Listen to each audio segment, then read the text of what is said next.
Ladies and gentlemen, welcome back to the Evan Here's Culture campaign.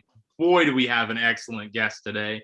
He is exactly what you would consider a Renaissance man, has dipped his toes in a bit of everything, and has succeeded in all these film fields, but he's probably best known as a filmmaker. Ladies and gentlemen, it's the legendary Jack Callahan. How are you?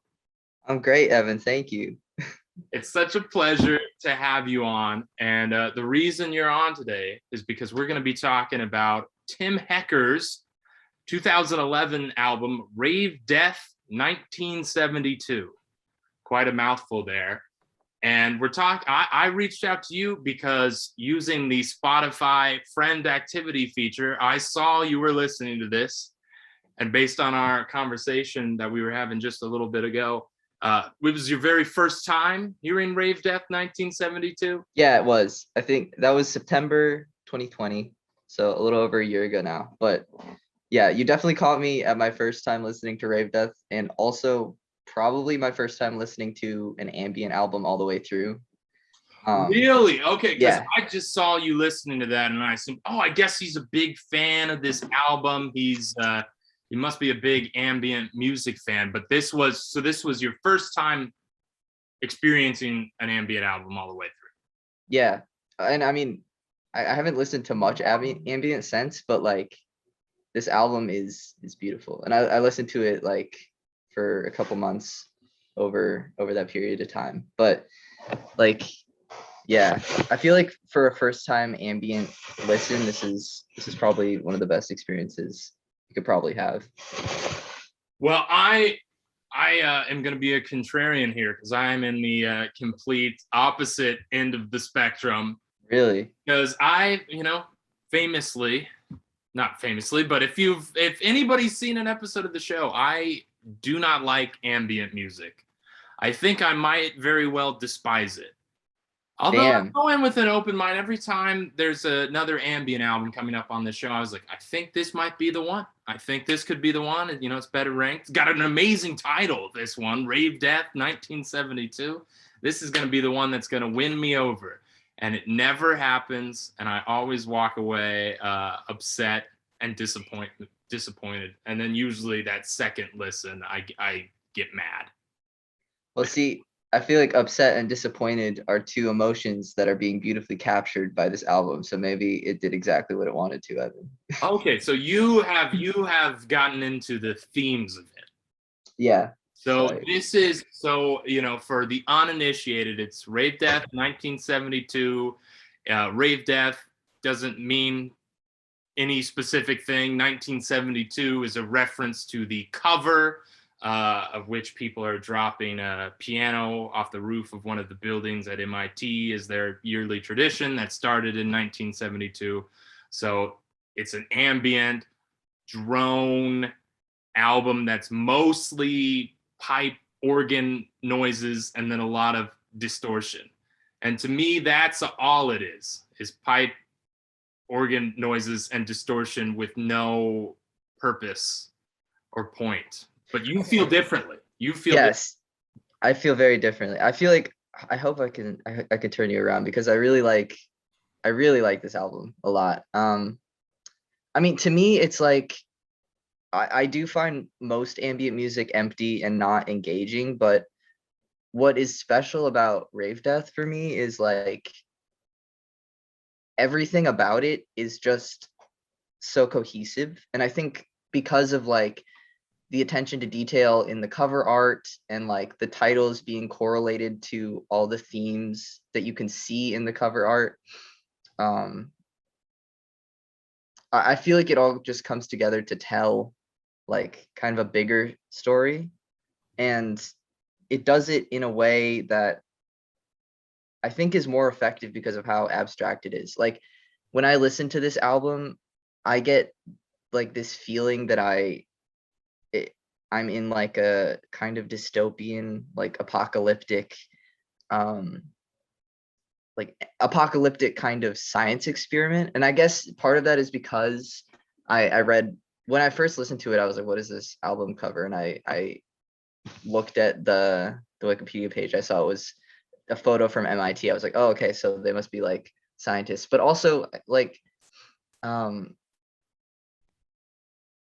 just the whole fact that it's based around this one moment of the piano falling, and like just the way that um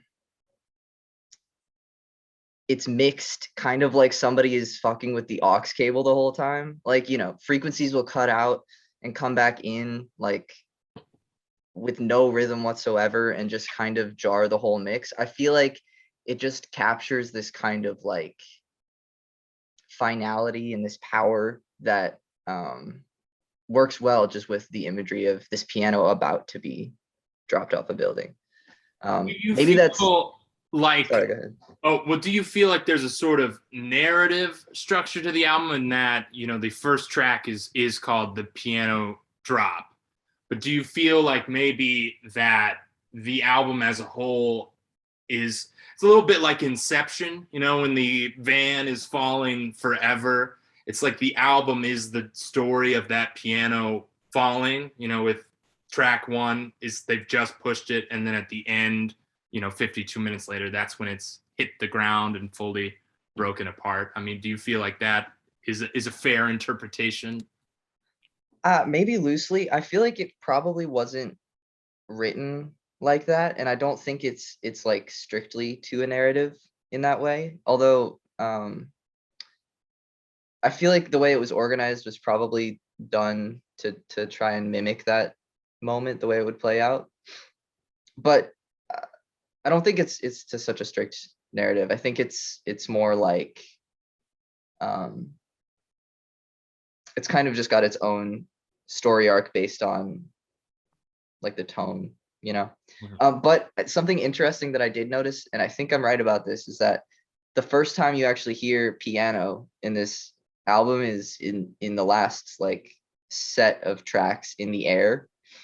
I think it's really effective because it's about a piano, and the fact that you're waiting for the whole album to hear a piano makes it hit that much harder at the very end, you know. The suspense, the build. Yeah. It's probably worth mentioning, in the Air, it's probably worth delving into the titles of the songs a little bit, because there's a lot of songs in parts here. So we start with the piano drop, and then we have In the Fog 1, 2, and 3. It's broken up. We've got No Drums. Then we've got, Hatred of Music, part 1 and 2, which I was excited about Hatred of Music, but probably for the wrong reason. It reminded me of Fear of Music, the Talking Heads. Oh, okay. Just the name, and I was like, this is gonna be great. And then it was just a little bit more of the stuff that I'm not a fan of. But what do you think is the intent maybe behind doing it in parts like that?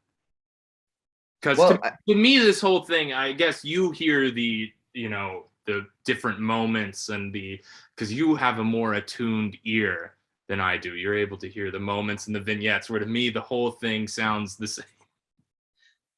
Yeah, I think, well, what makes this album not exactly just like a disorganized series of drones is the fact that it holds back on different sounds for different parts of the album. And throughout the song, like it does have that kind of drony cathedral organ to it the whole time, but it also brings in electric guitar just for key moments, and it gives things impact. Whereas I guess other ambient music that I've heard, and you've probably heard more ambient music than I have. At this point, yeah. Yeah, at this point. But other ambient music I've heard doesn't quite allow impact to happen the way this album does. Like, I don't know, did you feel impact throughout this, or did you feel like it was just kind of a wash of sound? I felt a bit of wash is the perfect wrong word for me for this, because every other ambient album to me basically just sounds like water. It just sounds like waves coming in and out with a bit of, usually synth noise in there. This has the rare distinction, didn't feel like water.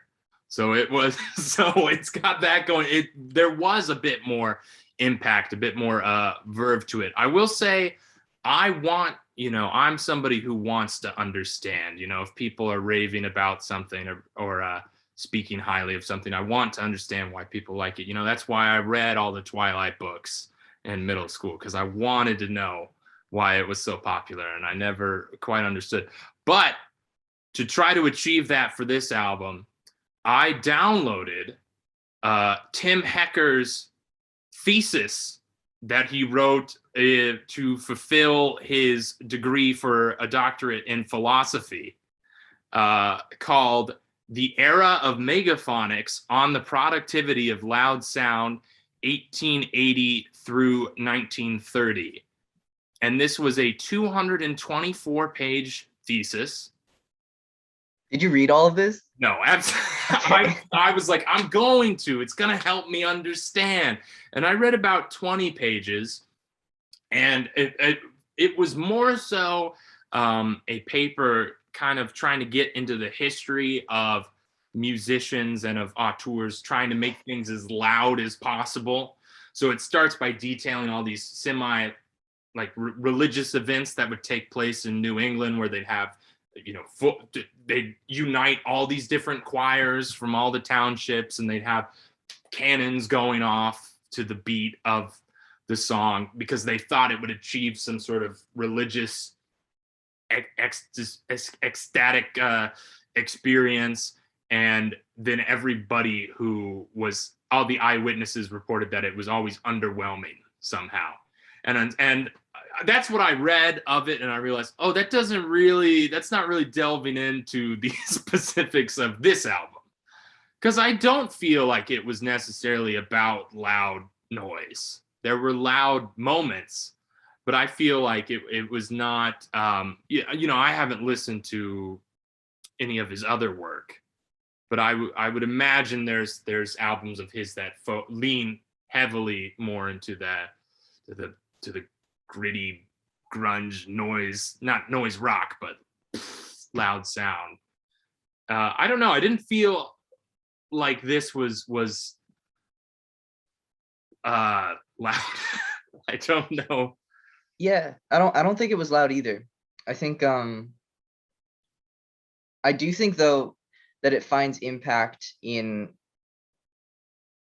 the kind of uncomfortable way that it messes with the mix. Like I said before, it kind of feels like somebody's like jiggling the aux chord when you're listening to it. So like those moments where it just cuts away all the low end or all the high end and then brings it back like in just a moment. For me, those moments are what cause impact and kind of give the album more interest than just a wash of sound like you described the other ambient stuff you've listened to be. Yeah, I like that there was a thesis here. I like that there was a point of view, that it wasn't just noise for the sake of noise. There was he is trying to tell us something about music, or the music industry, or the collapse of the world in some sort of entropy, or there's all sorts of different ways you can interpret it, but there's clearly something there to interpret, as opposed to it all, in a very literal way in the Macbeth, sound and fury signifying nothing. There was something being signified. Could I say what it is? Oh, absolutely not. Yeah, I mean, that's a good point. I think that's actually probably why I enjoy it and why I extrapolate so much from it, is because there's this sense that there's like a purpose behind everything.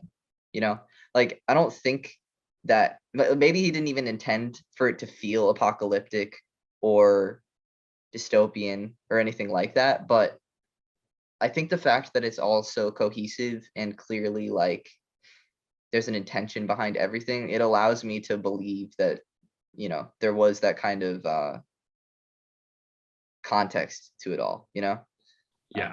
And he clearly is. I mean, just from reading even a small slice of his thesis, he's clearly a genius. I mean, based on what I've read of this paper, I was like, this is an incredibly smart guy who, I'm glad that he is successful at what he sets out to do in that small niche community of people who enjoy it. And I guess you're a convert.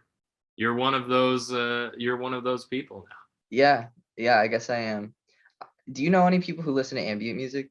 Nope. Me neither. No. I don't know a single person. I guess it's me begrudgingly. I don't know Yeah, what I just don't enjoy the idea of music that you're meant to not pay attention to.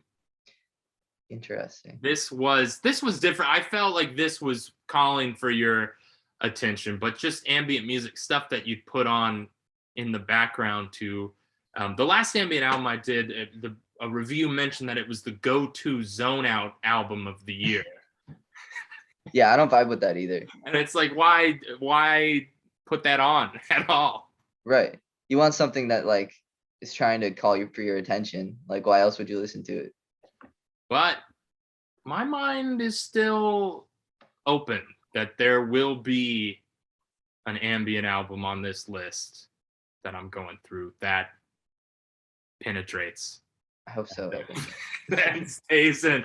So I feel, do you have any final thoughts about this album? Anything that you feel like you want to leave the viewers at home with? Um, let's see. I guess if you're like Evan and you didn't like this album, that's fine. You don't have to. But I would suggest that you give it another shot and really like don't don't try to like intellectualize it too much, but I think it's good to believe that there is some kind of intention behind it, and kind of just let your thoughts flow as to, and your feelings flow as to like what it feels like and the world it's trying to conjure up. Because to me, that's the powerful thing about this, is I feel like there is a whole world behind this album.